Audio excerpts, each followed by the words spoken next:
Turning now to President Trump announcing that the airspace above and surrounding Venezuela should be considered closed in its entirety. Trump posting on social media, addressing it to all airlines, pilots, drug dealers, and human traffickers as the Trump administration ramps up pressure against alleged drug cartels.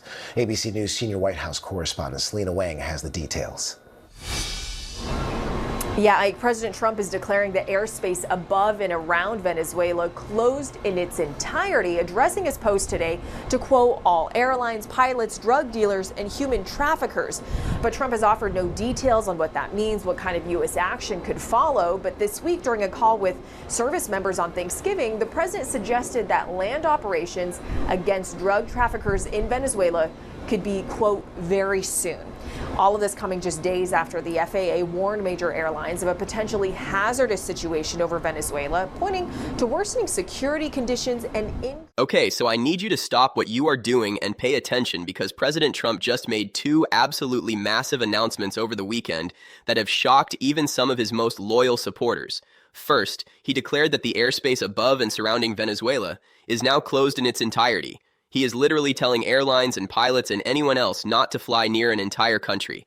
And second, he doubled down on his promise to permanently pause migration from all countries he calls third world nations. Both of these announcements came through social media posts over the Thanksgiving weekend, while most Americans were eating turkey and watching football. This is wild, and it happened so fast that most people are still trying to process what it actually means for the country and for the world. Let me break down what just happened, because the speed and scope of these moves is genuinely unprecedented in modern American history. On Saturday, November 29th, Trump used Truth Social to announce that airspace over and around Venezuela should be treated as completely closed. He was addressing airlines and pilots and what he called dealers and human traffickers, warning everyone to stay away from Venezuelan airspace or face the consequences. This came after the FAA had already issued warnings to major airlines about a potentially hazardous situation developing over Venezuela due to military activity in the region. And it comes in the middle of a U.S. military buildup in the Caribbean that the Venezuelan government has called state terrorism against their nation. But before we go any further, real quick, let's be honest, you can't really trust mainstream media anymore. That's why we built Pump Politics, to bring you real stories, real context, and no corporate spin. If you want to stay ahead of the headlines, join our free newsletter. We'll send the news straight to your inbox every day. Just click the link in the description to join. And if you just want to support what we're doing, join us. Be part of the community that actually cares about the truth. All right, let's get back to the video. Right now, we do continue to cover some breaking news that is coming in at this hour to our newsroom.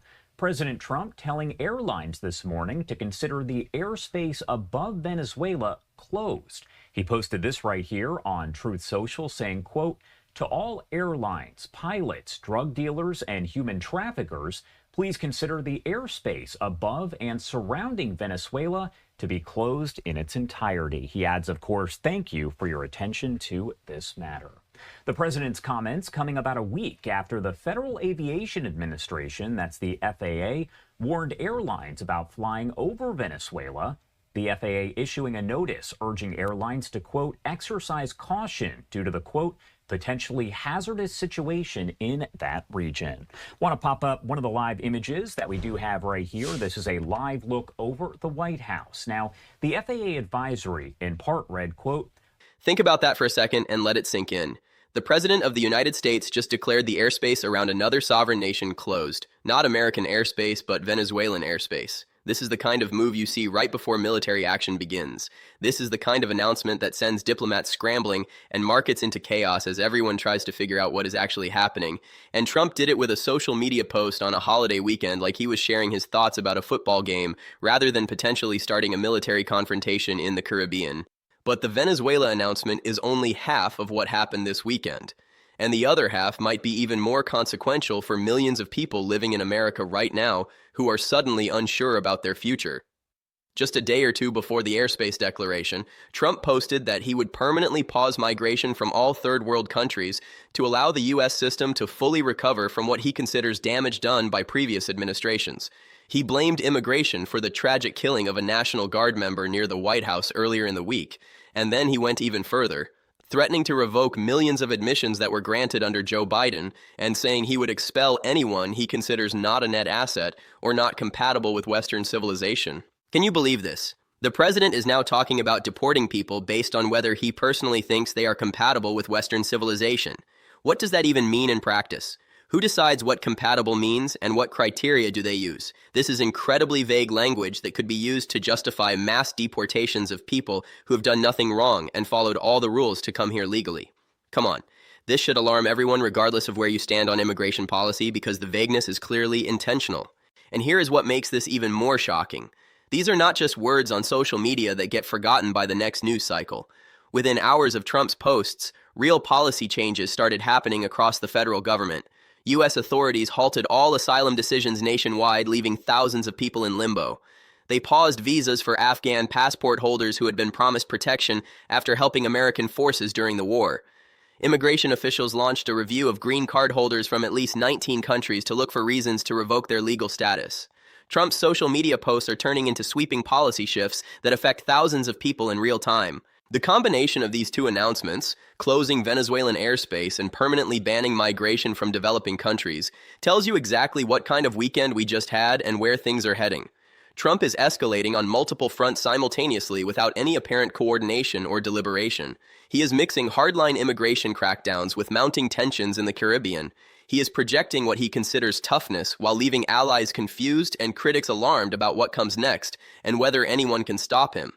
Are you kidding me? We went from a normal Thanksgiving weekend to the president declaring foreign airspace closed and promising to deport anyone who does not meet his personal definition of Western compatibility. This is the story everyone should be watching because it shows how quickly Trump can shift American policy with a few posts, jolting both global diplomacy and the lives of millions of immigrants at the same time. All right, so let us really dig into what is happening here because I think most people saw these headlines over the weekend and did not fully process how significant and how dangerous these moves actually are. We are talking about potential military escalation in the Caribbean that could spiral into armed conflict. And we are talking about a domestic immigration crackdown that goes further than anything we have seen in modern American history. And it all happened in the span of about 48 hours through social media posts while the country was distracted by holiday celebrations and family gatherings. Let me start with the Venezuela situation because this is the one that could have immediate international consequences that spiral out of control very quickly if something goes wrong. The relationship between the United States and Venezuela has been tense for years, going back through multiple administrations of both parties. Venezuela has vast oil reserves, but has been led by a government that Washington considers illegitimate and authoritarian.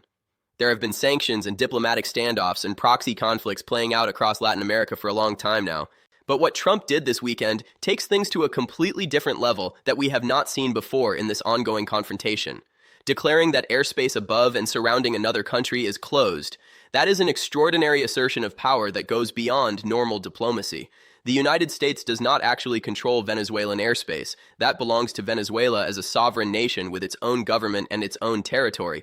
For Trump to announce that this airspace is closed suggests he is either planning military action or wants everyone to think he is planning military action. Either way, this is an escalation that could have serious consequences that affect the entire Western Hemisphere. The FAA warning that preceded Trump's announcement suggests there are real concerns about what is developing in that region, and this is not just bluster.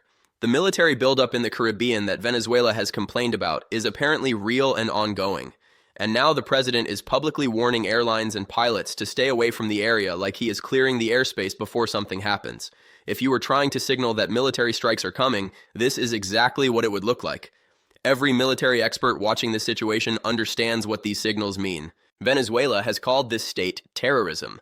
And while that is obviously heated rhetoric from a government that has its own serious problems with democracy and human rights, they are not wrong to be alarmed by what is happening.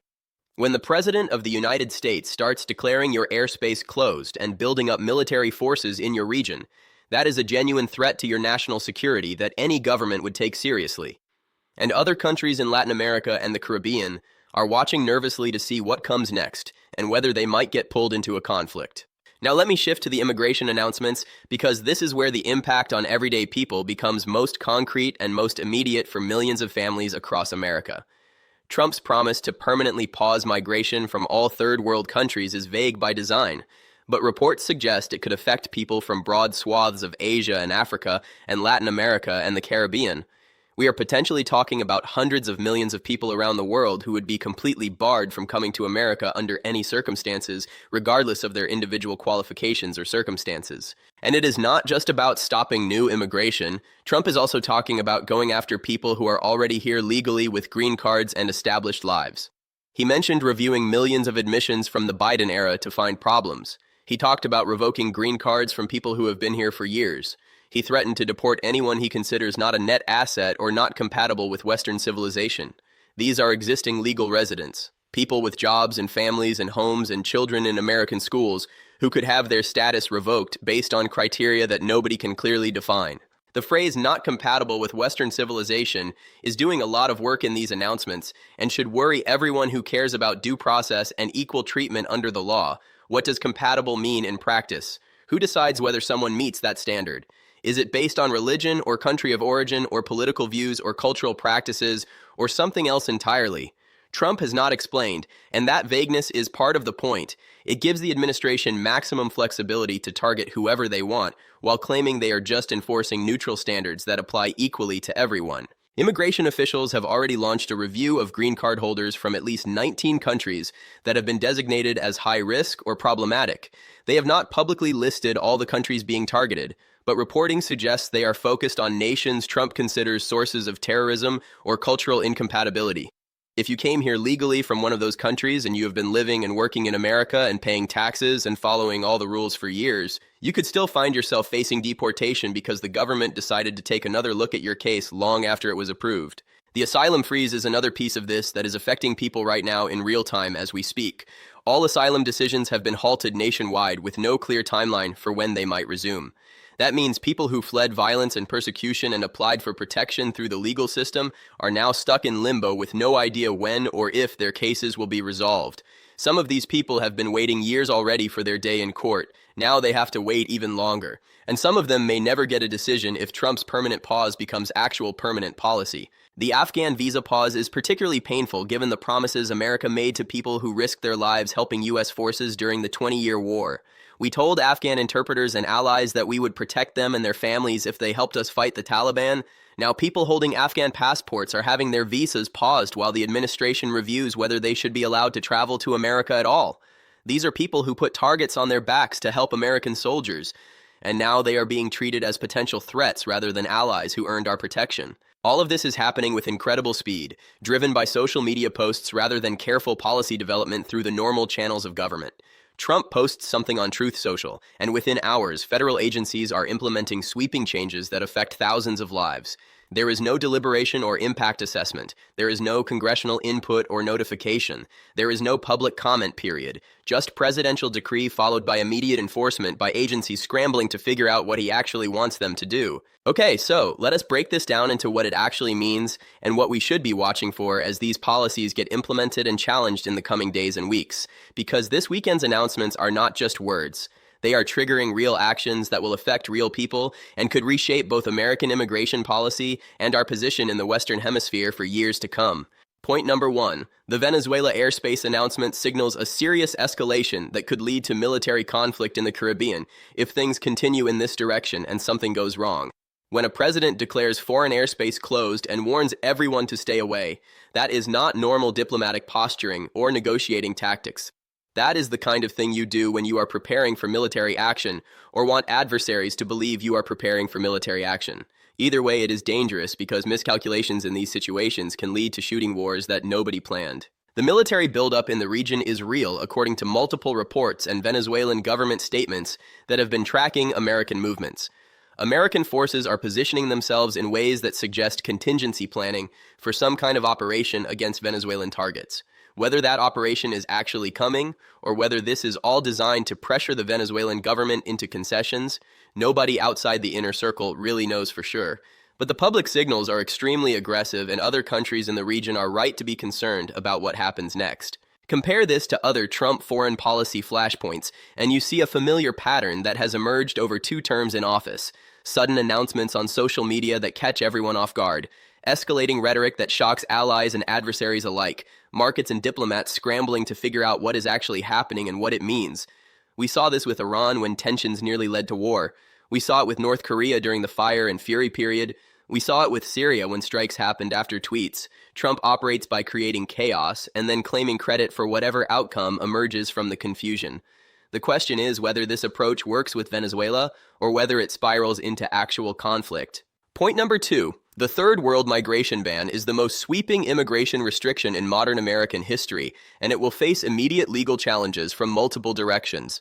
Trump has not clearly defined which countries count as third world, but his rhetoric suggests he means most of Africa and Asia and Latin America and the Caribbean. That is billions of people who would be categorically barred from immigrating to America, regardless of their individual qualifications or circumstances or whether they have family already here. Legal experts are already pointing out that this kind of categorical ban based on national origin or region would face serious constitutional problems under existing precedents. The courts have previously struck down immigration policies that amount to discrimination based on religion or national origin, even when wrapped in neutral-sounding language. A blanket ban on everyone from developing countries would seem to fall into that category, though predicting how courts will rule in the current environment is difficult given recent changes to the judiciary. Beyond the legal challenges, there are practical questions about how this policy would actually work in the real world. Does it apply to tourists and business travelers or just immigrants seeking to stay permanently? What about people with existing visas who are already in the process of immigrating with approved paperwork? What about refugees fleeing genuine persecution who have no other options for safety? The administration has not answered these questions, and the vagueness creates enormous uncertainty for millions of people whose lives depend on understanding what the rules actually are. Point number 3. Trump is using a tragic shooting to justify policies he was already planning to implement and would have pushed regardless of any specific incident. The killing of a National Guard member near the White House was genuinely horrific and deserves serious attention and justice for the victim. But Trump immediately weaponized it to justify immigration restrictions that go far beyond anything related to the specific incident. Restrictions he has been promising since he took office for his second term, and that were always part of his agenda. This is a familiar pattern we have seen throughout his political career. Something bad happens and Trump uses it as a pretext for whatever he already wanted to do. The connection between the specific incident and the policy response does not have to make logical sense. It just has to feel emotionally connected in a way that makes opposition seem callous or unpatriotic. Permanently banning immigration from developing countries does not actually prevent any specific crime, but it allows Trump to look tough and decisive in the aftermath of a tragedy when people are emotional. The review of green card holders from 19 countries, the asylum freeze, the Afghan visa pause. These policies affect people who have nothing to do with whatever happened near the White House. But Trump is bundling them all together under the umbrella of responding to violence, making it harder for critics to oppose any individual piece without seeming to oppose the whole package of security measures. Point number 4. Social media posts are now driving immediate policy changes that affect thousands of lives without any of the normal deliberation or review that major government decisions are supposed to involve. This might be the most important thing to understand about this weekend's announcements and how Trump governs. Trump posted on Truth Social, and within hours, federal agencies were changing how they process asylum cases and visas and green card reviews across the entire country. There was no executive order that went through legal review. There was no congressional notification or consultation. There was no opportunity for affected communities to comment or prepare for changes. Just a social media post, followed by agencies scrambling to implement whatever they think the president wants based on his words. This is government by social media post, and it means policy can change with no warning based on whatever the president is thinking at any given moment. The people affected by these changes, asylum seekers and visa holders and green card applicants and their families, have no stability and no predictability in their lives. The rules can change overnight based on a presidential mood swing or reaction to something in the news. That uncertainty itself is a form of cruelty even before you get to the substance of the policies themselves. So where does this go from here, and what should we be watching in the coming days and weeks? On Venezuela, watch for more military movements and diplomatic statements that signal whether this is heading toward actual conflict or whether it is pressure designed to extract concessions. Any hint of actual military action would be massive news. On immigration, watch for legal challenges that will inevitably be filed against the categorical bans and the green card reviews. Watch for implementation chaos as agencies try to figure out what the vague policy language actually requires. Watch for stories about individual people whose lives are being upended. And watch Trump himself, because if there is one thing we know about this president, it is that he does not stop escalating when he gets attention for escalating. These weekend announcements got huge coverage. That usually means more announcements are coming. Stay tuned because this story is just getting started, and whatever comes next could be even more dramatic than what we saw this weekend.